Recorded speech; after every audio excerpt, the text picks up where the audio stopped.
Iran এবং মার্কিন Israel জোটের মুখোমুখি অবস্থানে কাঁপছে বিশ্ব।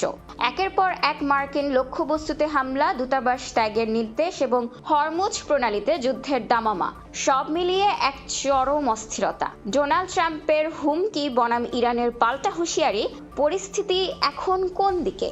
ইরানের বিপ্লবী গার্ডের প্রবল প্রত্যাঘাতে রীতিমতো দিশেহারা ওয়াশিংটন। নিরাপত্তার খাতিরে যুক্তরাষ্ট্র তার নাগরিকদের অন্তত 12টি দেশ থেকে দ্রুত সরে যাওয়ার পরামর্শ দিয়েছে। বাগদাদে মার্কিন দূতাবাসে ক্ষেপণাস্ত্র হামলার পর ইরাকে থাকা আমেরিকানদের বলা হয়েছে এখনই দেশ ছাড়ুন। শুধু ইরাক নয়, ওমান থেকেও জরুরি নয় এমন সরকারি কর্মীদের পরিবারের সাথে দেশে ফেরার নির্দেশ দিয়েছে রয়টার্স। এদিকে মার্কিন প্রেসিডেন্ট ডোনাল্ড ট্রাম্প স্পষ্ট জানিয়ে দিয়েছেন তিনি ইরানের সাথে কোনো চুক্তিতে যেতে প্রস্তুত নন। উল্টো ইরানের খারক দ্বীপে আরও বড় হামলার ইঙ্গিত দিয়েছেন তিনি। অন্যদিকে তেহরানও ছেড়ে কথা বলছে না। ইরানের পররাষ্ট্রমন্ত্রী আব্বাস আরাঘচি সাফ জানিয়ে দিয়েছেন হরমুজ প্রণালী হবে শত্রুদের জন্য মৃত্যু ফাঁদ। এটি পুরোপুরি বন্ধ করে দেওয়ার হুঁশিয়ারি দিয়েছে ইরান। পুরো মধ্যপ্রাচ্য এখন রণক্ষেত্র। সংযুক্ত আরব আমিরাতের ফুজাইরা বন্দরে ড্রোন হামলার পর কুয়েতে ইতালি ও যুক্তরাষ্ট্রের যৌথ সামরিক ঘাঁটিতে ড্রোন হামলা হয়েছে।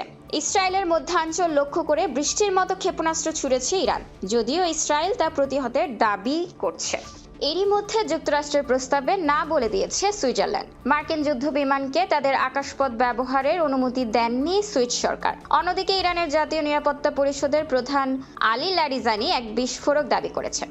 তিনি বলেছেন ৯/১১ এর মতো ভয়াবহ কোনো নাটক সাজিয়ে তার দায় ইরানের উপর চাপানোর ষড়যন্ত্র করছে ট্রাম্প প্রশাসন বা অ্যাপস্টেইন গ্যাং। তবে এত অন্ধকারের মাঝেও কিছুটা আশার কথা শুনিয়েছেন মার্কিন জ্বালানি মন্ত্রী ক্রিস রাইট। তার মতে এই যুদ্ধ বড়জোর আর কয়েক সপ্তাহ চলবে। যুদ্ধ শেষ হলে আবারও স্বাভাবিক হবে বিশ্ব জ্বালানি বাজার এবং কমবে তেলের দাম।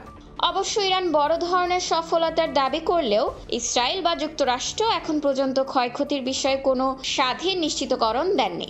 তবে এটা ঠিক, এই পাল্টাপাল্টি হামলা মধ্যপ্রাচ্যকে এক ভয়াবহ আঞ্চলিক সংঘাতের দিকে ঠেলে দিচ্ছে। অপেক্ষা মধ্যপ্রাচ্যের এই দাবানল নিভে যাওয়ার। খোলা কাগজ, ঢাকা।